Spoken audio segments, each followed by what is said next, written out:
Today I want to explain the concept of recursion and when it's best to use it and when it makes sense.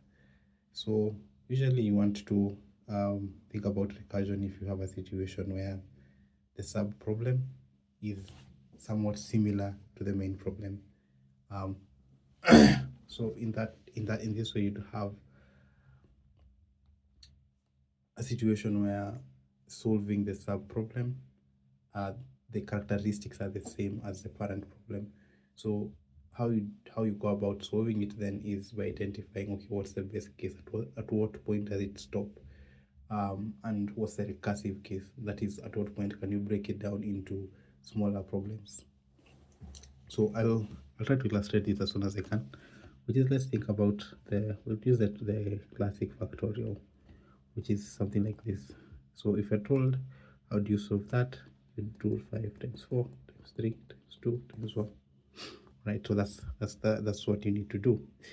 Now another way to look at it is to remember that, first of all, remember this is not a value, this is something that needs to be computed, so it's pending computation.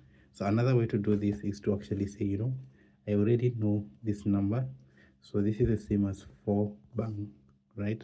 Remember, this is not a value, this is something that still needs to be resolved. Look at this, okay, 5 times 4, okay, 5 times 4 times 3 bang, that's still the same, still kind of the same problem. Now we can think about this as a graph, so I think hopefully makes it a bit more clearer. So if I was to look at this 5, then I could split the function 5 bang, or the indeterminate 5 bang, into 2. A determined 5 and a 4 bang, which we still don't know the answer to. And I can split 4 again into 4, which I know the answer to, and 3 bang, which I don't know the answer to. And I can split it again into the 3, which I already know, and 2 bang, which I don't know. And then I can split it again into 2, this 1 bang, which again I do not know. However, 1 bang is the case, so that means this can actually be resolved. So this resolves to 1. So 1 bang actually resolves to a 1. That's why we call it the base case. Now at this point in time, now we do know this value, which means we can resolve what is currently in 2 and stop it from being an indeterminate number. So how do we do that? We do 2 times 1, and that gives us 2, and that now becomes the actual value that it's there. We can move one step up, because now we know this value, and we know this value. We can actually do this, and this becomes 6. So this has now resolved, and the number is 6. Now we know this value and this value, and they can now resolve. So we no longer need to put in this placeholder. We can put in the actual number 24. And now that this is resolved, and this is this we already knew the value. Now we can do 5 times 24, which I believe is 120. So now that in that way we have found the answer. So let's think through how this might look like in code. So the first thing is obviously define it out. So what's the factorial? And we got in a certain number. Now for the sake of this particular session, I'm going to assume that the n is always going to be greater than 0.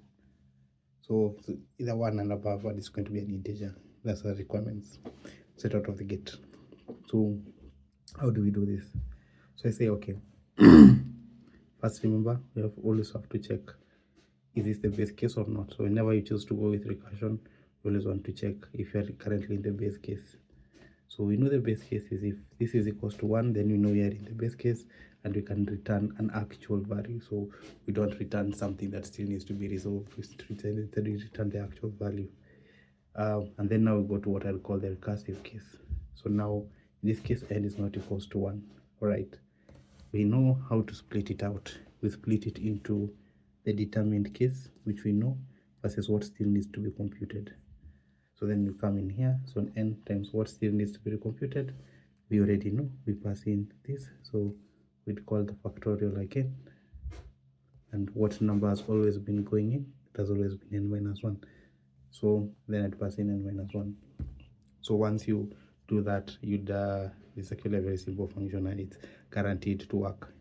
Yeah, so let me know if that explanation was useful. I know there's a lot of explanations out there, but this is what I found to be most intuitive.